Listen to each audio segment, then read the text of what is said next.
All right, so all we want to do is to have a regular conversation without going into robot weirdo mode. And from there, we'll be able to pluck the nuggets of gold and wisdom. We did the last anger workshop, and that was really interesting to see how where people felt stuck with their anger and where they had maybe repressed anger and where they had maybe not been in touch with certain aspects of themselves that felt important.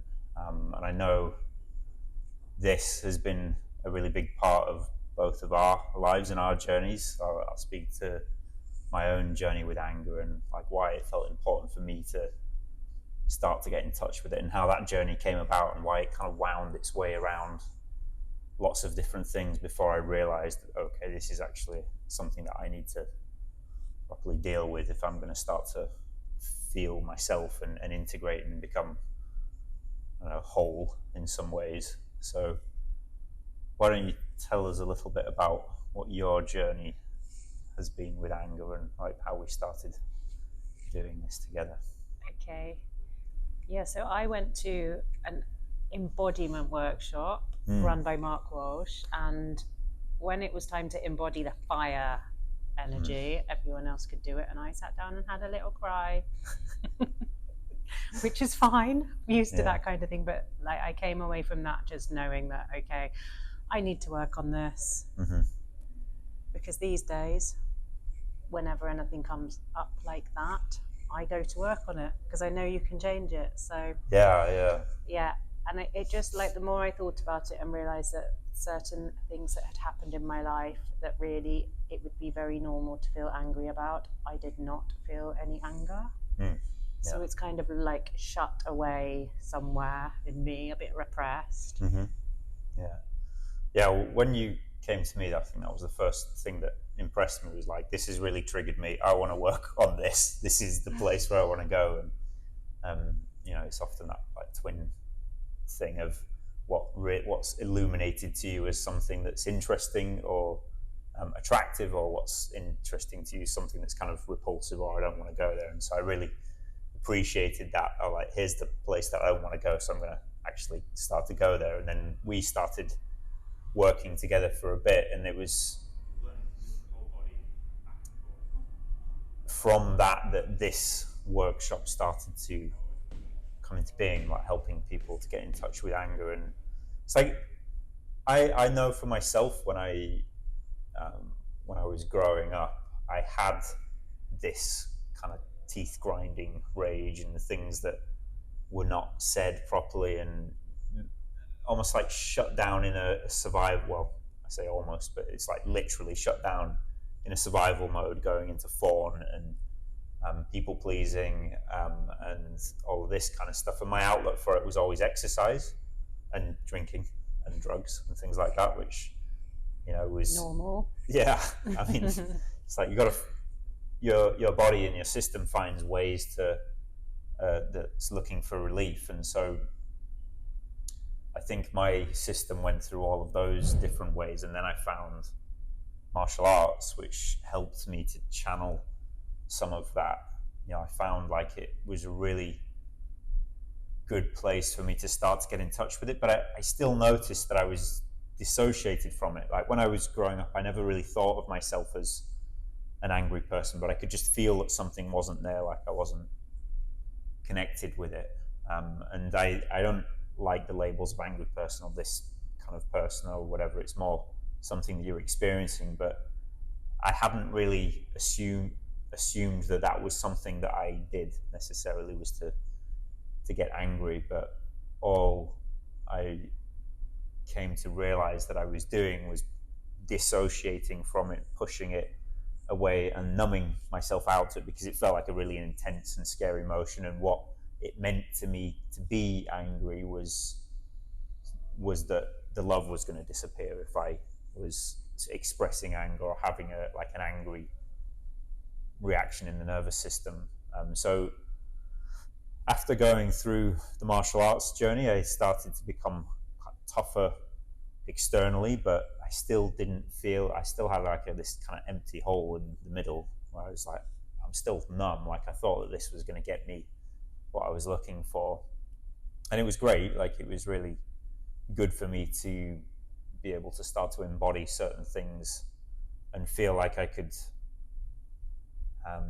have the physical skills to deal with physical situations, but I still didn't have that confidence. I didn't have that like internal sense of feel well. It was just fixing something on the outside. Then I got introduced to Dr. Robert Glover's book. He talks about the nice guy paradigm, and just reading through it and just thinking, oh God, he's just kind of. I thought I was this unique person, but he's just nailed all of these things. And he talked about repressed anger and being out of touch with anger. And, you know, it's really only in the last few years, I would say, that I've started to understand what it means to be in touch with anger and to not be frozen by it. Because that's like typically a big thing that people experience when they've repressed anger for a long time. And I was going through these depressive spells as well and wondering, you know, what's wrong with me? I don't have anything wrong, but I've since come to understand that anger repressed in that kind of quantity can often manifest as depression. It's like disconnected and repressed, and it's just the nervous system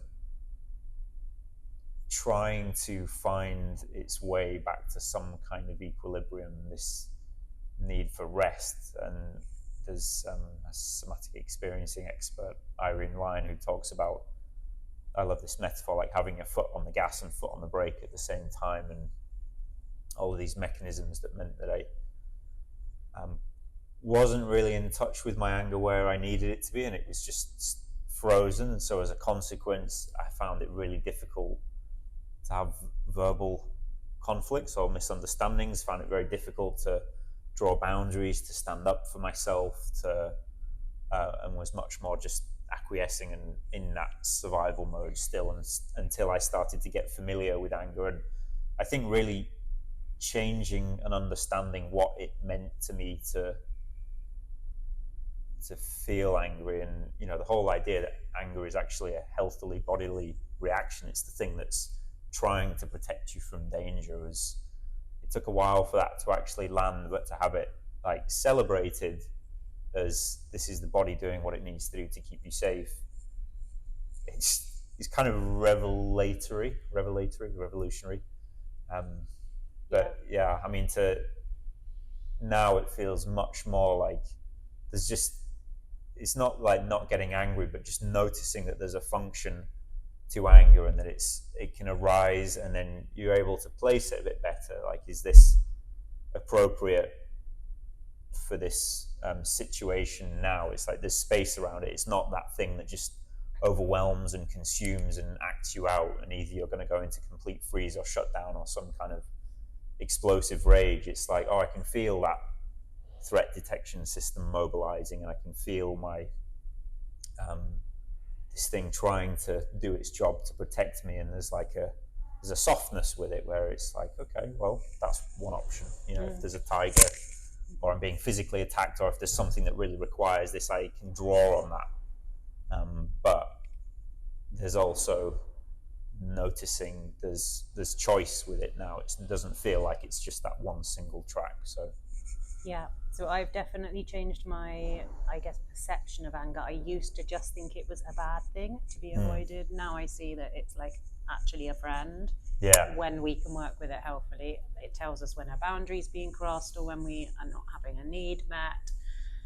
So yeah, learning to listen to that and value it, and how that then translates into being more assertive, has been really useful for me. And then it doesn't have to get out of control. I don't think for me it probably will ever get out of control, but it can be like a healthy emotion. Yeah, 100%. What's when you talk about being more assertive, like how has that changed your relationship with assertiveness? What have you noticed? So the work that we've been doing, to be able to kind of stand my ground when someone else's fiery energy is coming at me, or also to be able to express a bit more of that myself physically.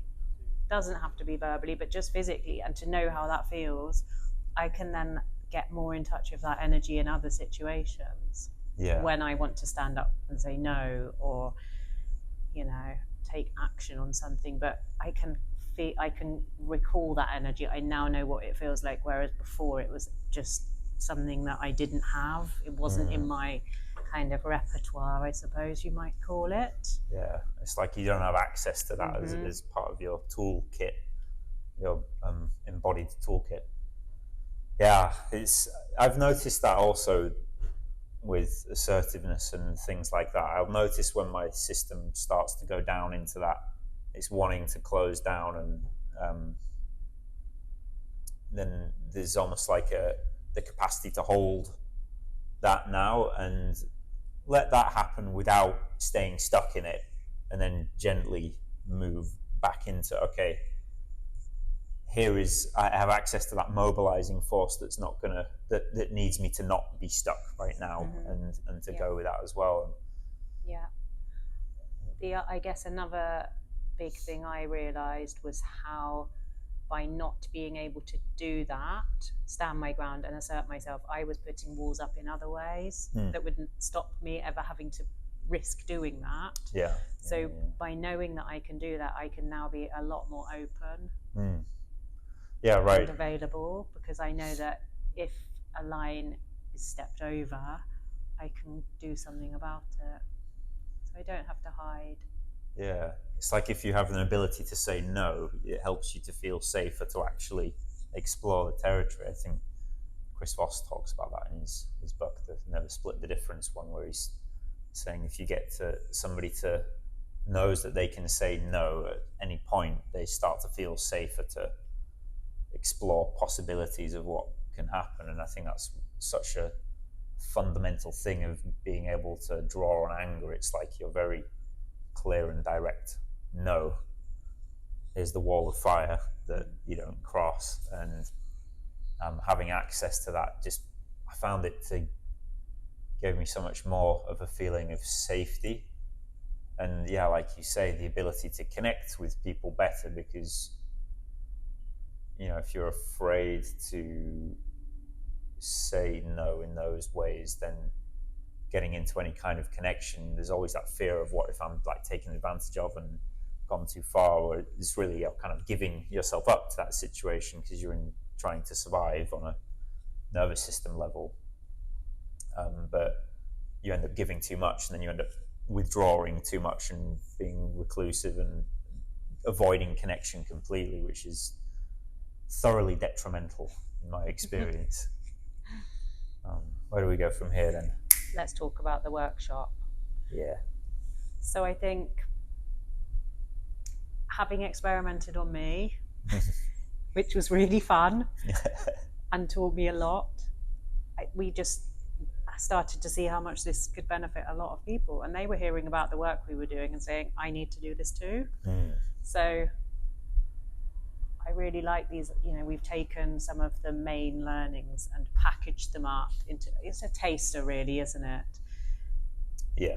To take a look at our anger story, like the meaning we attach to anger, where that came from, and then actually start to look at how it feels in the body and work on that. And it's the combination of those two things that's been so powerful for me. It's not just thinking about our relationship to anger, it's actually feeling it, playing with it, testing boundaries in a safe way. Like, I always needed that to be very safe in order to go there, so that's really important as well. Yeah, it's true. Like, safety is the key, really, because that's so much of anger just doesn't feel safe for a lot of people to access, and so being out of touch with it is one thing. So when it starts to come back in, there's this feeling of, oh, it doesn't feel safe to experience this thing. So yeah, I think what I've really enjoyed about this work is building that educational base around what anger is, what function it serves, and not not demonizing it in the way that it tends to be. And there's good reason for people to demonize it, because when it does manifest at its most extreme, it can be very, very powerful, very potent, and very destructive as well if it's kind of pushed out sideways. But that's where it tends to be. That's where it tends to manifest at its most, in its, I guess you would say, like shadow form, is when it hasn't been properly integrated and it's kind of pushed out in a funny, distorted way outside. So yeah, building the education around what anger is, the function it serves, and having people share their anger stories and how it's affected them in their life, how it's shown up for them or how it hasn't shown up for them, and all of their ideas around anger, and just kind of grounding that and calibrating that to, I guess, a more realistic version of what it is, rather than the younger embedded meaning of, if I get angry, maybe my parents are going to stop loving me, or something like that. So rather than a fear-based view of it, something a bit softer. And then, yeah, the embodied work with the boxing pads and the breath work and all of these exercises that help people to get in touch with anger in a safe way, and just gently build up that feeling of, wow, I can start to use this force now for good, and it's necessary, and to start to integrate it through the body. And then the last session we're doing is using certain energy psychology techniques to start to further deepen that relationship with anger, and start to address some of the core beliefs around it through the body, and work through those with things like EFT tapping and bilateral stimulation and things like that. So yeah, it's a really, I mean, the last one we did had really good feedback, and it was really fun to do as well. And the thing I really loved about it was we almost have two groups of people. There's the people that feel ashamed because anger's too far away and out of access, and they want to be able to go there. And then there are people who feel ashamed because it's really accessible. And we're kind of in awe of each other. We learn from each other as well. So yeah.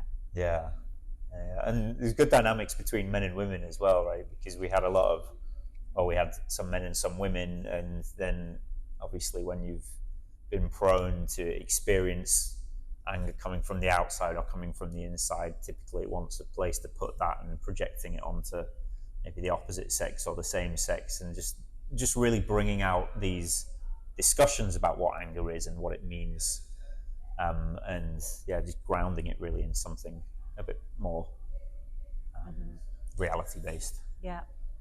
And the fact that it's accessible to anyone. You don't need, I had never done boxing or anything like it before, so anyone can have a go, really. Yeah, and now you're also a champion pad holder as well, hey? Working on it. Yeah. She's very good. This workshop is for anyone who just wants to get clearer on their relationship to anger and assertiveness. Yeah. Whether that is that they want to be able to access it more, or have more of a handle on it, or just see how they relate to it, and then just play with it in a safe place with people like us, and go away with a different view of what anger is, how we can use it, and more of an ability to go there, to let it come up and let it come out in a healthy way, because it anger causes us to take action that's needed. So assertiveness, boundaries, and I love that. I think that word is key. Play, to learn to play with it a little bit more, and develop this different relationship with it, where it's not suppressed and something that feels like it's shameful, and because I think that really ends up causing a lot of issues. I know for myself it was manifesting as depression in those ways, but I think for other people also, there's the amount of tension that you hold in anger, it's going to result in something that is, they talk about tension being the bedrock of a lot of disease, because you just, there's nothing that can kind of flow through the body properly. yeah, I see this as just vitally important work, and it's certainly transformed things for me. Me too. There you go. All right. Anything else, do you think? I don't know. I think that's good. But we need to end it first as well. So, like a proper ending. Do we? Okay. Yeah. All right. Well, thanks very much, Beth. That was a good conversation. I appreciate your openness and willingness to share all of that. Oh, thank you for, helping me to work on this stuff. I hope more people go for it. Yeah, great. All right. See you all soon. Are you ending things? I don't know. No, I think maybe we have to end it like, if you're interested, you want to know more, talk to either of us. Okay. Happy to have a conversation about. Yeah, sure. So if any of this is interesting, you can talk to either of us about it, and we'll give you the details, the rundown of what we're doing. Yeah, hope to see some people in November. On the mats, in the pads. That felt like a way to end it. All right, great. Oh no, let's go with that.